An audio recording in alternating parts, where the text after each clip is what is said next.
बसमिल्लाहिर्रहमानिर्रहीम। आज से हमारी नॉवल स्टार्ट हो रही है पीर कामिल, जो कि उमैर अहमद ने लिखी है। तो आइए शुरू करते हैं। मेरी ज़िंदगी की सबसे बड़ी ख्वाहिश बॉल पॉइंट होठों में दबाए उस सोच में पड़ गई। फिर एक लंबा सांस लेते हुए कदरे बेबसी से मुस्कुराई। बहुत मुश्किल है इस सवाल का जवाब। क्यों मुश्किल है? जवेरिया ने उससे पूछा। क्योंकि मेरी बहुत सारी ख्वाहिशात हैं और हर ख्वाहिशात ही मेरे लिए बहुत अहम है, इसने सर झटकते हुए कहा। वो दोनों ऑडिटोरियम के अगले हिस्से में दीवार के साथ ज़मीन पर टेक लगाए बैठी थी। एफएससी क्लासेस में आज इनका 8वां दिन था और इस वक्त वो दोनों फ्री पीरियड में ऑडिटोरियम के अगले हिस्से में आकर बैठी थी। नमकीन मूंगफली के दानों को एक एक करके खाते हुए जवेरिया ने उससे पूछा, तुम्हारी ज़िंदगी की सबसे बड़ी ख्वाहिश क्या है इमामा? इमामा ने कदरे हैरानी से उसे देखा और सोच में पड़ गई। पहले तुम बताओ, तुम्हारी ज़िंदगी की सबसे बड़ी ख्वाहिश क्या है? इमामा ने जवाब देने के बजाय उल्टा सवाल कर दिया। पहले मैंने पूछा है, तुम्हें पहले जवाब देना चाहिए। जवेरिया ने गर्दन हिलाई। अच्छा ठीक है, मुझे और सोचने दो। इमामा ने फ़ौरन हार मानते हुए कहा, मेरी ज़िंदगी की सबसे बड़ी ख्वाहिश। वो बुड़बुड़ाई। एक ख्वाहिश तो ये है कि मेरी ज़िंदगी बहुत लंबी हो। उसने कहा। क्यों? जवेरिया हंसी। बस 50-60 साल की ज़िंदगी मुझे बड़ी छोटी लगती है। कम से कम 2 साल तो मिलने चाहिए इंसान को दुनिया में, और फिर मैं इतना कुछ करना चाहती हूँ। अगर जल्दी मर जाऊँगी तो फिर मेरी ज़िंदगी की सारी ख्वाहिशात अधूरी रह जाएंगी। इसने मूंगफली का एक दाना मुंह में डालते हुए कहा। अच्छा और? जवेरिया ने कहा। और ये कि मैं मुल्क की सबसे बड़ी डॉक्टर बनना चाहती हूँ, सबसे अच्छी आई स्पेशलिस्ट। मैं चाहती हूँ जब पाकिस्तान में आई सर्जरी की तारीख़ लिखी जाए तो इसमें मेरा नाम टॉप ऑफ द लिस्ट हो। इसने मुस्कुराते हुए आसमान को देखा। अच्छा और अगर कभी तुम डॉक्टर ना बन सकें तो? जवेरिया ने कहा। आखिर ये मेरिट और किस्मत की बात है। ऐसा मुमकिन ही नहीं है। मैं इतनी मेहनत कर रही हूँ कि मेरिट पर हर सूरत आऊँगी। फिर मेरे वालिदैन के पास इतना पैसा है कि मैं अगर यहाँ किसी मेडिकल कॉलेज में ना जा सकी तो वो मुझे पैरों में मुल्क भिजवा देंगे। फिर भी अगर ऐसा हो कि तुम डॉक्टर न बन सको तो? हो ही नहीं सकता। ये मेरी ज़िंदगी की सबसे बड़ी ख्वाहिश है। मैं इस प्रोफेशन के लिए सब कुछ कर सकती हूँ। ये मेरा ख्वाब है और ख्वाबों को भला कैसे छोड़ा जा सकता है? इम्पॉसिबल। इमामा ने कतई अंदाज में सर हिलाते हुए हथेली पर रखे हुए दोनों में से एक और दाना मुंह में डाला। ज़िंदगी में कुछ भी नामुमकिन नहीं हो सकता। कभी भी कुछ भी हो सकता है। फ़र्ज़ करो कि तुम डॉक्टर नहीं बन पाती तो फिर तुम क्या करोगी? कैसे रिएक्ट करोगी? इमामा अब सोच में पड़ गई। पहले तो मैं बहुत रहूँगी, बहुत ही ज़्यादा, कई दिन, और फिर मैं मर जाऊँगी। जवेरिया बेख्तियार हंसी। और अभी कुछ देर पहले तो तुम कह रही थी कि तुम लंबी ज़िंदगी चाहती हो और अभी तुम कह रही हो कि तुम मर जाओगी। हाँ तो फिर ज़िंदा रह कर क्या करूँगी? सारे प्लान्स ही मेरे मेडिकल के हवाले से हैं और ये चीज़ ज़िंदगी से निकल गई तो फिर बाकी रहेगा क्या? यानी तुम्हारी एक बड़ी ख्वाहिश दूसरी बड़ी ख्वाहिश को ख़त्म कर देगी? तुम यही समझ लो। तो फिर इसका मतलब तो यही हुआ कि तुम्हारी सबसे बड़ी ख्वाहिश डॉक्टर बनना है, लंबी ज़िंदगी पाना नहीं। तुम कह सकती हो। अच्छा अगर तुम डॉक्टर ना बन सकी तो फिर मरोगी कैसे? ख़ुदकुशी करोगी या तिबई मौत? जवेरिया ने बड़ी दिलचस्पी से पूछा। तिबई मौत। तिबई मौत ही मैं मरूंगी। ख़ुदकुशी तो कर ही नहीं सकती। इमामा ने लापरवाही से कहा। और अगर तुम्हें तिबई मौत आ ही ना सकी तो? मेरा मतलब है जल्द ना आई तो फिर तो तुम डॉक्टर ना बनने के बावजूद भी लंबी ज़िंदगी गुजारोगी। नहीं, मुझे पता है कि मैं अगर डॉक्टर ना बनूँ तो फिर बहुत जल्द मर जाऊँगी। मुझे इतना दुख होगा कि मैं तो ज़िंदा रह ही नहीं सकूँगी। वो यकीन के साथ बोली। तुम जिस कदर खुश मिजाज हो, मैं कभी यकीन नहीं कर सकती कि तुम कभी इतना दुखी हो सकती हो कि रो कर मर जाओ, और वो भी सिर्फ इसलिए कि तुम डॉक्टर नहीं बन सकी। Look funny. जवेरिया ने इस बार इसका मजाक उड़ाते हुए कहा। तुम अब मेरी बात छोड़ो, अपनी बात करो। तुम्हारी ज़िंदगी की सबसे बड़ी ख्वाहिश क्या है? इमामा ने मौजू बदलते हुए कहा। रहने दो। क्यों रहने दूँ? बताओ ना। तुम्हें बुरा लगेगा। जवेरिया ने कुछ हिचकिचाते हुए कहा। इमामा ने गर्दन मोड़कर हैरानी से उसे देखा। मुझे क्यों बुरा लगेगा? जवेरिया खामोश रही। ऐसी क्या बात है जो मुझे बुरी लगेगी? इमामा ने अपना सवाल दोहराया। बुरी लगेगी, जवेरिया ने मधुर आवाज़ में कहा। आखिर तुम्हारी ज़िंदगी की सबसे बड़ी ख्वाहिश का मेरी ज़िंदगी से क्या ताल्लुक़ है कि मैं इस पर बुरा मानूंगी? इमामा ने इस बार कदरे उलझे हुए अंदाज में पूछा। कहीं तुम्हारी ये ख्वाहिश तो नहीं है कि मैं डॉक्टर ना बनूं? इमामा को अचानक याद आया। जवेरिया हंसती।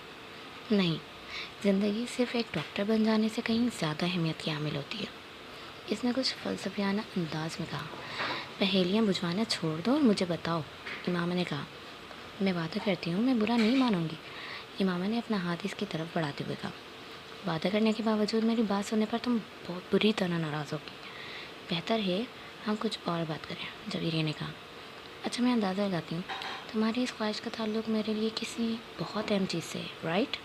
इमामा ने कुछ सोचते हुए जवेरिया ने सर हिलाया।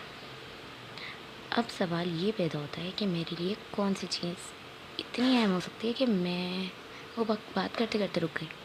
मगर जब तक मैं तुम्हारी ख्वाहिश की नौयत नहीं जान लेती, मैं कुछ भी अंदाज़ा नहीं कर सकती। बताओ जवेरिया, प्लीज़। अब तो मुझे सबसे बहुत ही ज़्यादा तजस्सुस हो रहा है। इसने मिन्नत की। वो कुछ देर सोचती रही। इमामा गौर से उसका चेहरा देखती रही। कुछ देर की खामोशी के बाद जवेरिया ने सर उठाकर इमामा को देखा। मेरे प्रोफेशन के अलावा मेरी ज़िंदगी में फ़िलहाल जिन चीज़ों की अहमियत है वो सिर्फ़ एक ही है, और अगर तुम इसके हवाले से कुछ कहना चाहती हो तो कहो, मैं बुरा नहीं मानूंगी, इमामा ने संजीदगी से कहा। जवेरिया ने कदर चौंक कर उसे देखा और अपने हाथ में मौजूद एक अंगूठी को देखा। वो देख रही थी। जवेरिया मुस्कुराई। मेरी ज़िंदगी की सबसे बड़ी ख्वाहिश है कि तुम, जवेरिया ने इसे अपनी ख्वाहिश बताई। इमामा का चेहरा एकदम सफ़ेद पड़ गया। वो शौक थी या हैरत ज़दा, जवेरिया अंदाज़ा नहीं कर सकी, मगर इसके चेहरे के तासुरात ये बता रहे थे कि जवेरिया के मुंह से निकलने वाले जुमले इसके हर अंदाज के बरक्स थे।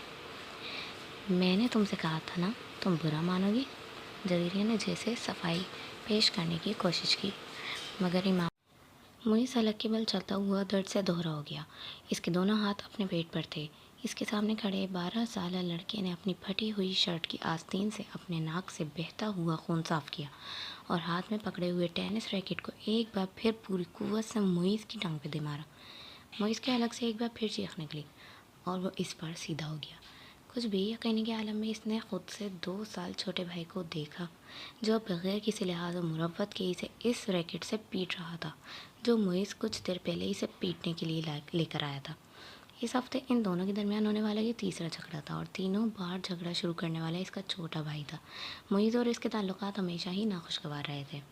इनका झगड़ा बचपन से लेकर अब से कुछ पहले तक सिर्फ ज़ुबानी कलामी बातों और धमकियों तक ही महदूद रहता था, मगर अब कुछ अरसे से वो दोनों हाथापाई पर भी उतर आए थे।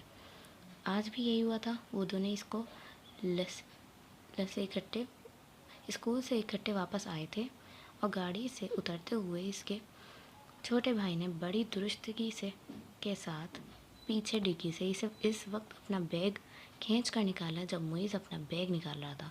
बैग खींचते हुए मुइज़ के हाथ को बुरी तरह रगड़ आई। मुइज़ बुरी तरह तुलमुलाया। तुम अंधे हो चुकी हो? वो इत्मीनान से अपना बैग उठाए बेनियाजी से अंदर जा रहा था।